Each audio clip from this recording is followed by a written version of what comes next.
Assalamualaikum warahmatullahi wabarakatuh.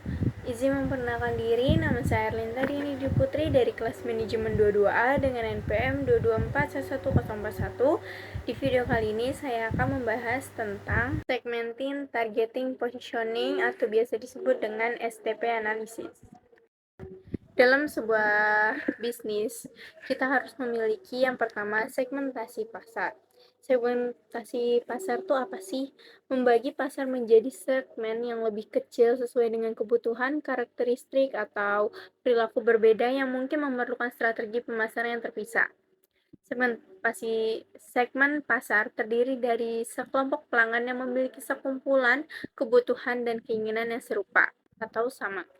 Nah, segmentasi pasar konsumen itu dibagi menjadi 4. Yang pertama ada geographic segmentation, ada demographic segmentation, psychographic segmentation, dan behavioral segmentation.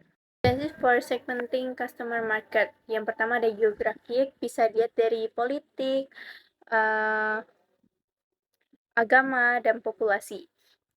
Yang kedua ada demografik yang bisa dilihat dari umur, jenis kelamin,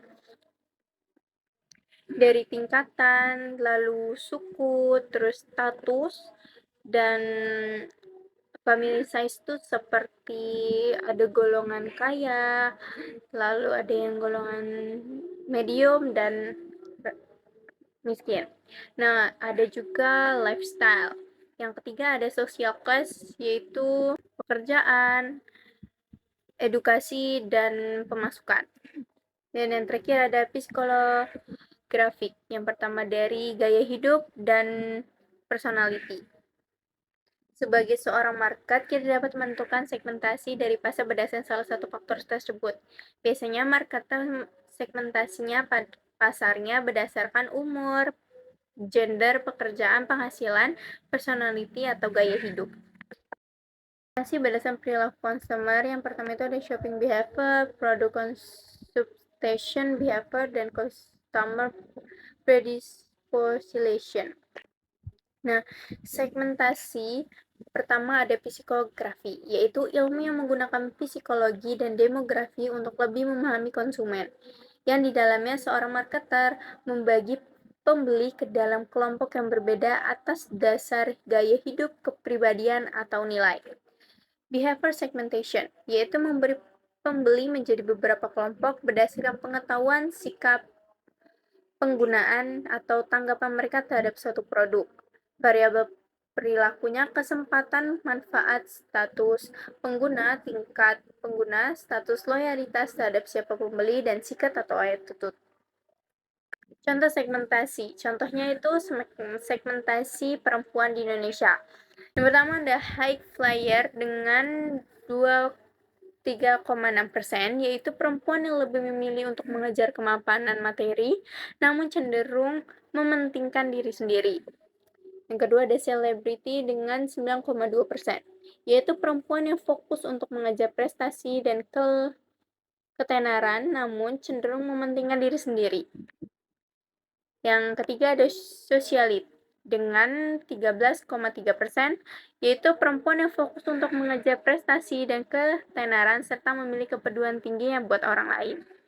Dan yang terakhir ada filigantropis dengan 3,9%, yaitu perempuan yang lebih memilih untuk mengejar kemapanan materi serta cenderung memiliki kepedulian yang tinggi buat orang lain.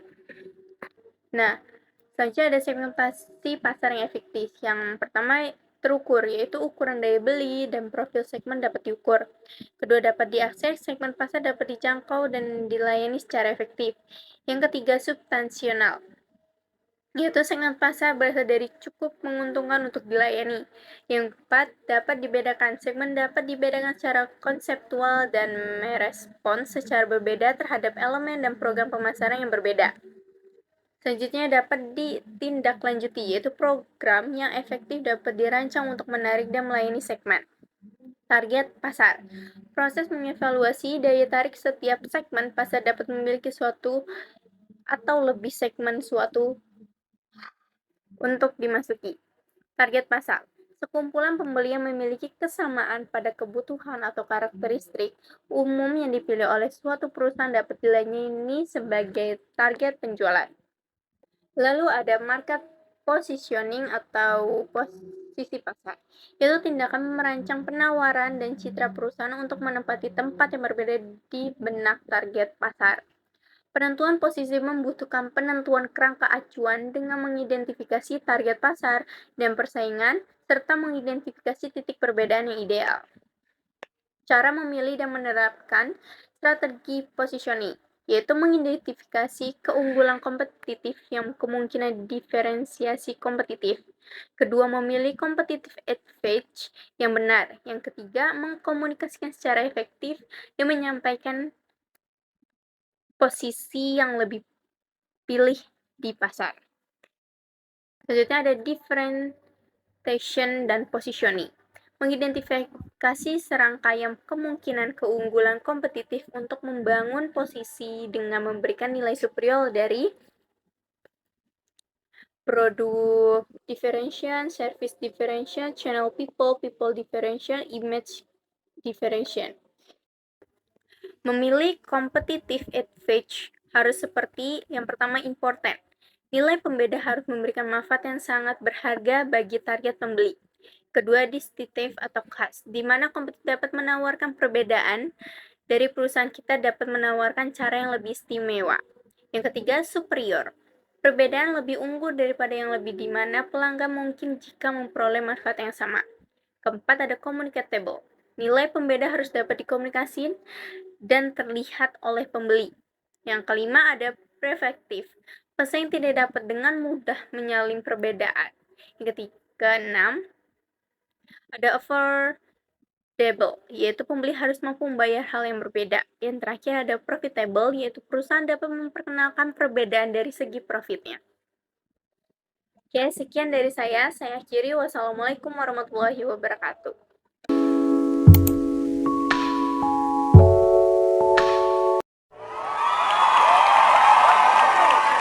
Selamat siang, perkenalkan nama saya